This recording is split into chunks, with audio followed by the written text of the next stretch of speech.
Hi friends, அனைவருக்கும் வணக்கம். இன்றைக்கி நம்ம ஃபௌமிஸ் ஃபுட்டீஸில் இன்றைக்கி என்ன ரெசிபி பார்க்க போகிறோன்னா, இடியாப்பம் வீட்டில் வந்து எப்படி செய்யலாம் அப்படி சொல்லிட்டு நம்ம பார்க்க போகிறோம். அதுக்கு நான் வந்து கடையில் வாங்குகிற அந்த இடியாப்ப பேக்கெட் தான் வாங்கியிருக்கேன். வேறு எதுவும் எக்ஸ்ட்ராலாம் வாங்கலை. நீங்கள் எந்த இடியாப்ப பேக்கெட்டுனாலும் நீங்கள் வாங்கிக்கலாம். அதில் அந்த பாருங்கள், 1/2 கிலோ பேக்கெட்டில் நான் 2 பேக்கெட் போட்டிருக்கேன். அதுக்கு தேவையான பொருட்கள் பார்க்கலாம். இதுக்கு தேவையான அளவு உப்பு போட்டுக்கலாம். உப்பு தேவையான அளவு போட்டுட்டு, இதுக்கு வந்து 2 டேபிள் ஸ்பூன் வந்து நெய் எடுத்து வச்சுருக்கேன். அந்த நெய்யையும் வந்து இந்த இதில் போட்டுக்கலாம். அது போக வந்து உங்களுக்கு இடியாப்பம் புளியறதுக்கு இடியாப்ப கட்டை எடுத்து வச்சுருக்கேன்.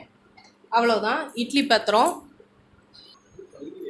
ஒரு பாத்திரத்தில் நல்லா தண்ணியை வந்து உங்களுக்கு இங்கே பாருங்கள் கொதிக்க வச்சுருக்கேன். மெயினான இதே வந்து நம்ம நல்லா தண்ணியை வந்து கொதிக்க வச்சு இப்படி வச்சுக்கணும்.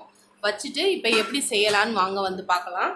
இப்போ இதுக்கு தேவையான அளவு நான் உப்பு போட்டுக்கிறேன். போட்டுட்டு இதை நல்லா ஒரு கரண்டி வச்சு கலந்து விட்டுக்கணும். இப்போ இந்த இதில் வந்து இந்த 2 டேபிள் ஸ்பூன் நெய் வச்சுருக்கேன் பார்த்தீங்களா, இதையும் போட்டுக்கிறேன். எப்பயுமே வந்து நெய் போட்டு நீங்கள் இடியாப்பம் செஞ்சீங்கன்னா ரொம்ப நல்லாயிருக்கும். நீங்கள் இதுக்கு என்ன குழம்பு வச்சு சாப்பிட்டாலும் நல்லாயிருக்கும். இன்றைக்கி நான் வந்து தேங்காய் பால் தான் எடுத்திருக்கேன். இப்போ இதை நல்லா வந்து ஒரு கரண்டி எப்படி வச்சு நல்லா கிண்டணும். எல்லாமே இந்த நெய் எல்லாமே வந்து உப்பு இது எல்லாமே வந்து கரெக்டாக மேட்ச் ஆகணும். நம்ம கடையில் போய் ஒரு இடியாப்பம் 15 ரூபா 20 ரூபாய்க்கு போய் வாங்கி சாப்பிட்றதுக்கு நம்ம வீட்டில் ஹெல்த்தியாகவே செஞ்சுட்டு போயிடலாம். இடியாப்பம் செய்கிறது வந்து ரொம்ப ஈஸி தான். பெரியவங்களுக்கு நிறைய தெரியும், இப்போ யங்கர்ஸுக்கு தெரியாது. அதனால் இதை நான் வந்து சொல்கிறேன். இந்த பாருங்கள், இப்படி கலந்து விட்டதுக்கப்புறம் இப்போ என்ன செய்யணும்னா, இப்போ இட்லி பாத்திரத்தை திறந்து நல்லா தண்ணி கொதிச்சிருக்கு. ஆனால் இதுக்கு தண்ணி மேக்ஸிமம் கொதிச்சு தான் இருக்கணும். இப்போ இந்த மாதிரி வந்து கையில் ஆவிப்படாமல் ஒரு டம்ளர் வச்சு இதுக்கு தேவையான அளவு நம்ம வந்து தண்ணி ஊற்றிக்கலாம். ஊற்றி இதை நல்லா வந்து சப்பாத்தி மாவு காட்டி கொஞ்சம் நெகுன்னு பிசைஞ்சிக்கலாம். கையை போட முடியாது, அதனால் இப்படி கொஞ்சம் கொஞ்சமாக தான் ஊற்றணும். முதல்லே நிறையா ஊற்றிட்டிங்கன்னா வந்து இது வந்து உங்களுக்கு வந்து வராது. அதனால் இப்படி கொஞ்சம் கொஞ்சமாக ஊற்றி கொஞ்சம் நல்லா கிண்டணும். இப்போ பாருங்கள், தண்ணி பத்தலை. இப்போ பாருங்கள், நம்ம இப்போ திரும்ப தண்ணி ஊற்றணும். இது கொஞ்சம் கை வந்து சூடாக தான் இருக்கும். கொஞ்சம் பொறுக்கிற மாதிரி நம்ம இதை வந்து செஞ்சுக்கலாம். இதை நீங்கள் வந்து என்ன குருமா, கறி குருமா வச்சாலும் சாப்பிட்லாம், கறி குழம்பு வச்சாலும் சாப்பிட்லாம், சாம்பாருக்கு சாப்பிட்லாம், புளிக்குழம்பு, என்ன குழம்பு வைக்கிறீங்களோ ரசத்தை தவிர எல்லா குழம்புகளுக்கும் சாப்பிட்லாம். நல்லா டேஸ்ட்டாக இருக்கும்.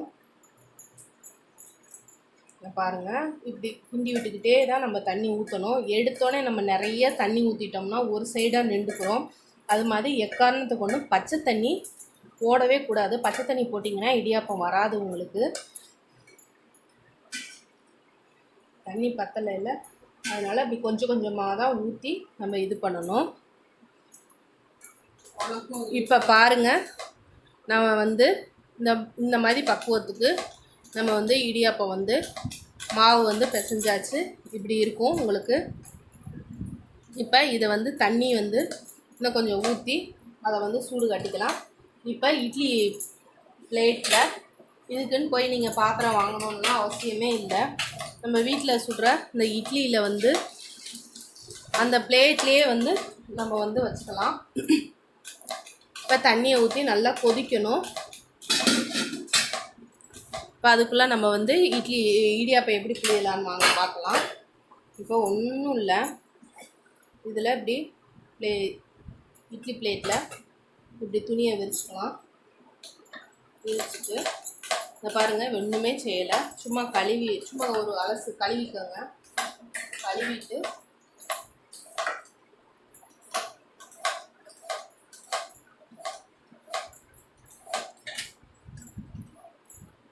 உப்பு மாத்திரம் சரியாக இருக்கான்னு பார்த்துக்கோங்க. ஒரு நேரம் உப்பு பத்தாது. இப்படி உருட்டி நம்ம வந்து இதுக்குள்ளே இப்படி வச்சு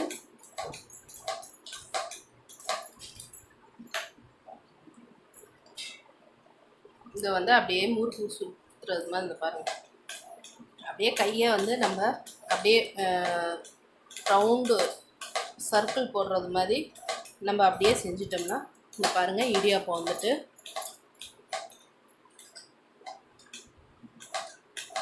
இப்படியே எல்லா இடியாப்பம் செஞ்சுக்கலாம். இது வந்து உங்களுக்கு வேறு எதுக்கும் ரொம்ப நேரம் ஆகாது. இப்படி மாவு பிடிக்கல உங்களுக்கு வந்து எல்லாம் சூடாக இருக்கும். கொஞ்சம் வந்து பழக்கம் இல்லாதவங்களுக்கு கை நல்லா சுடும், பழக்கம் உள்ளவங்களுக்கு இது அவ்வளோவா சுடாது, பெரியவங்களுக்குலாம் இது அவ்வளோவா சுடாது, ஏன்னா அவங்களுக்கு பழகியிருப்பாங்க.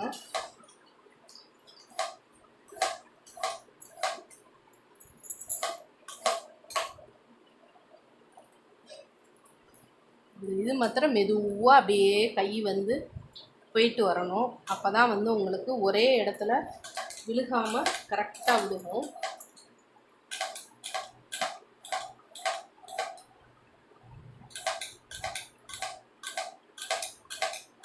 இது குழந்தைகளுக்கும் ரொம்ப நம்ம கொடுக்கலாம், அதுகளுக்கும் சீக்கிரம் ஜீர்ணிக்கும்.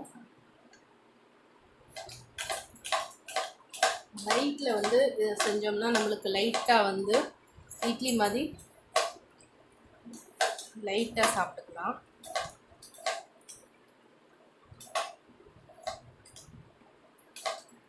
அவ்வளோதான். இப்போ வந்து இது தண்ணி வந்து உங்களுக்கு நல்லா, இப்போ இடியாப்பம் நம்ம வந்து புளிஞ்சாச்சு. இப்போ பார்த்தீங்கன்னா தண்ணி உங்களுக்கு நல்லா இந்த பாருங்கள் சுட்டுருச்சு. நல்லா சுட்டதுக்கப்புறம் இதை வந்து உள்ளே இறக்கி வச்சிடலாம். இது ரொம்ப நேரம் ஆகாது உங்களுக்கு வேக, ஒரு 5 நிமிஷம் தான் ஆகும். இப்போ மூடி போட்டுடலாம். அப்போ அதுக்குள்ளே இன்னொரு இட்லி தட்டை வச்சு இதே மாதிரி துணியை விரித்து நம்ம செஞ்சுக்கலாம்.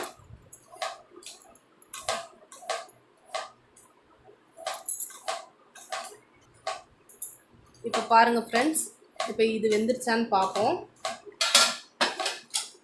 வெந்துருச்சாங்கிறத இப்படி கையில் தண்ணியை வந்து நம்ம தொட்டுட்டு இப்படி தொட்டு பார்த்திங்கன்னா கையில் வந்து மாவு ஒட்டாமல் இருக்கும். இது வெந்துருச்சு. இப்போ இதை ஒரு பிளேட்டுக்கு எடுத்துடலாம். இப்போ பாருங்கள் இந்த இடியாப்பத்தை நல்லா கடையில் வாங்குகிற இடியாப்பம் மாதிரியே நல்லா இருக்குது பார்த்தீங்களா? அவ்வளோதான் ஃப்ரெண்ட்ஸ். இதில் வந்து தேங்காய் பால் ஊற்றி நம்ம ஜீனி போட்டு சாப்பிட்லாம். உங்களுக்கு இந்த வீடியோ பிடிச்சிருந்தா லைக் பண்ணுங்கள், ஷேர் பண்ணுங்கள், கமெண்ட் பண்ணுங்கள், மறக்காமல் சப்ஸ்கிரைப் பண்ணுங்கள். தேங்க்யூ. அடுத்த நெக்ஸ்ட் வீடியோவில் பார்ப்போம்.